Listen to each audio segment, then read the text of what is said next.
আমরা যারা খুব মধ্যবিত্ত পরিবারে বিলং করি তারা কিন্তু সামান্য একটু বিষয়ে অনেক খুশি হয়ে যায়, তাই না?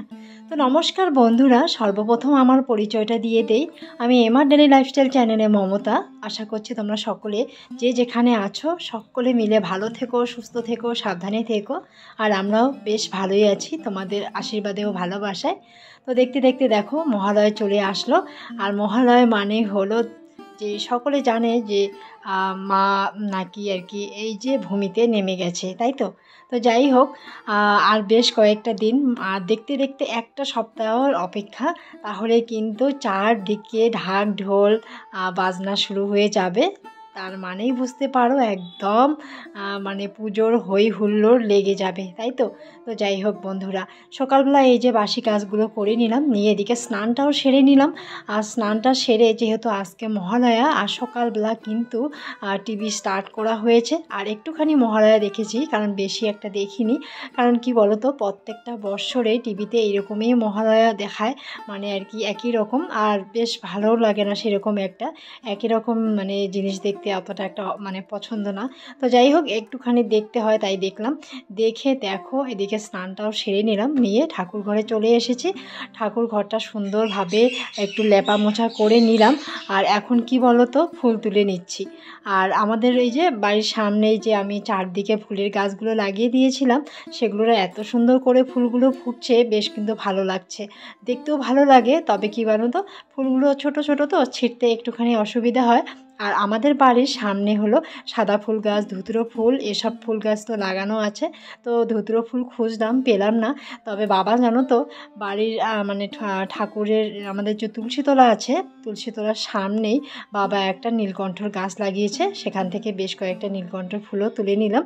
তো এদিকে দেখো ফুল তোলা হয়ে গেছে আমার। এদিকে তুলসী পাতা সমস্ত কিছু ঠাকুরের জন্য যা যা লাগে সমস্ত কিছু আনলাম আর কি তুলে। মানে দুব্বো থেকে শুরু করে সমস্ত কিছুই এনে দেখো এখানে ঠাকুরের আসনে ফুলগুলো দিয়ে দিচ্ছি। তবে আজকে কোনো প্রসাদ দিচ্ছি না, শুধু জাস্ট একটু ঠাকুরকে কি বলতো ধূপ সাথে হলো আর কি প্রদীপ জ্বালিয়ে একটু প্রণাম করে নিব। তো বুঝতেই পারো, যেহেতু মা মানে দেবী এবার আজকে প্রথম আর কি এই যে ভূমিতে পা দিল, তাই আর কি। তো প্রত্যেক বৎসরে শাশুড়ি মা হোক আমি হোক আর যে কেউই হোক না কেন, আমরা বাড়িতে আর কি সকাল সকাল মহালয়া দেখার পরে পরে বাসি কাজগুলো কমপ্লিট করার পরে পরে সকাল সকাল কিন্তু আমরা ঠাকুরকে এভাবেই দিয়ে থাকি। তবে প্রসাদটা সেরকম একটা দেওয়া হয় না। তো এদিকে দেখতেই পাচ্ছ আমার ঠাকুরকে পুজো করা হয়ে গেছে। পুজো বলতে ওই আর কি বলা যায়। যাই হোক আর কি, ঠাকুরকে কিছু ফুল জল দেওয়া মানেই পুজো, বুঝতেই পারো। তো এদিকে দেখো সমস্ত ঠাকুরগুলোকে আমি ফুল জল দিয়ে দিলাম। এখানে তুলসী তলায় চলে আসলাম, তুলসী তলায়ও দেখো ফুল জল দিয়ে প্রণামটা সেরে নিব। তবে আজকে বেশ ভালো লাগছে সকাল থেকে। মেয়ের আজকে স্কুল নেই, আর মেয়ের স্কুল থাকলে আমার এত তাড়া লেগে যায়, হয়তো আজকে ঠাকুরটা পুজতে আমার অনেকটাই দেরি হয়ে যেত। কারণ সকাল সকাল দেখো আমি এইভাবে মাথা মুড়িয়ে শ্যাম্পু করে স্নান করে ঠাকুর মুছে তারপরে ফুল জল দিয়ে তারপরে আবার কি বলতো রান্নাবাড়ি কমপ্লিট করে মেয়েকে স্কুলে পাঠাতে পারি না। তো ফুল জল বা ঠাকুরকে পুজো করতে গেলেও একটু সময়ের দরকার হয়, সেটা তোমরা সকলেই জানো। তো যাই হোক, এদিকে ঠাকুরের সমস্ত কিছু আয়োজন আমার শেষ হয়ে গেছে। এখন দেখো ঘরের মধ্যে আমি জল নিয়ে যাব। আর এদিকে দেখতে পাচ্ছ তো রৌদ্রের তাপমাত্রাটা কী হারে পড়েছে। তো এই রৌদ্রে কিন্তু সত্যি লেপ তুষক কাপড় যে কোনো কিছু শুকোতে বেশ কিন্তু আরামদায়ক, তাই না? ওই যে কয়েকদিন বললাম রেগুলার বৃষ্টি হচ্ছে, আর এখন কিন্তু এত হারে রৌদ্র পড়ছে আর কি বলবো। তো এদিকে আমার দেবর ওরা আর কি তোষকটা বের করে দিবে দেখে ওদের ঘরের থেকে দেখো চেয়ারগুলোও বের করে নিয়েছে, সমস্ত কিছু রেডি করে নিয়েছে। এখন শুধু তোষকটা বের করে রৌদ্রে শুকোতে দিবে। তো যাই হোক বন্ধুরা, জলের বালতি নিয়ে আসলাম। তবে আমি কিন্তু এখনও সকাল থেকে মুখে কিচ্ছু মানে কাটিনি, বলতে পারো খাইনি। তো আজকে না ভীষণ ইচ্ছা করছিল একটুখানি চিড়ে ভাজা খাবো। তাই দেখো চিড়েটা একটু হালকা একটু নাড়াচাড়া করে ভেজে নিলাম। আর এখানে দেখো একটু পেঁয়াজ কুচি কুচি করে কেটেও নিয়েছি। আর একটু সর্ষের তেল একটু লবণ দিয়ে এখন দেখো চিড়েটা ভালো করে মাখিয়ে নিচ্ছি। আর ওই যে গড়গড়া একটুখানি দুধ চা করে নিয়েছি। তো এই দিয়ে তো আমি খাওয়া দাওয়া করে নিলাম। আর আমার হাজব্যান্ড জানো তো সকাল সকাল মহালয়া দেখার পর গেছে হলো বাজারে। বাজার থেকে দেখো টাটকা টাটকা শাক নিয়ে এসেছে। তবে কি জানো তো আজকে আর এই শাকগুলো রান্না করা হবে না, কারণ শাকগুলো আমি এই যে চালনটার মধ্যে মানে সমস্ত প্লাস্টিকের খাপ থেকে বের করে রাখছি। আর প্লাস্টিকের খাপের মধ্যে থাকলে না শাকটা আর কি পচে যাওয়ার সম্ভাবনাটা আছে। আমি জানো তো ভয়েস রেকর্ড দিচ্ছি, আর এদিকে না একটা শালিক পাখি গাছের কাছে আর কি আর ডাকাডাকি করছে, হয়তো তোমাদের কাছে শব্দটা পৌঁছে যাবে। তো যাই হোক একটু মানিয়ে নিও। তো আজকে মহালয়া, যেহেতু মহালয়ার উপলক্ষে বাঙালিরা হোক যে কেউরে হোক না কেন, সবাই কিন্তু কম বেশি ভালো মন্দ অনেকেই খেয়ে থাকে, তাই না?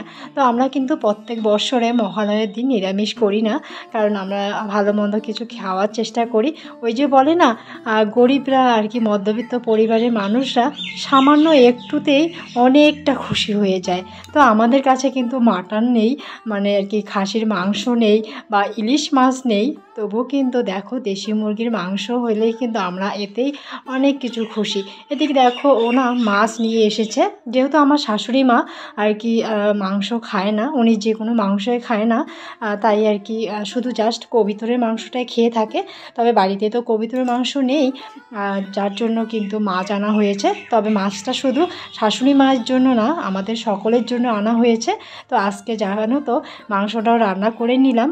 তো দেশি মুরগির মাংস সাথে হলো মাছটা ভাজি করে নিয়েছি, আর একটু কষ মানে আর কি ভাজি করে নিয়েছি।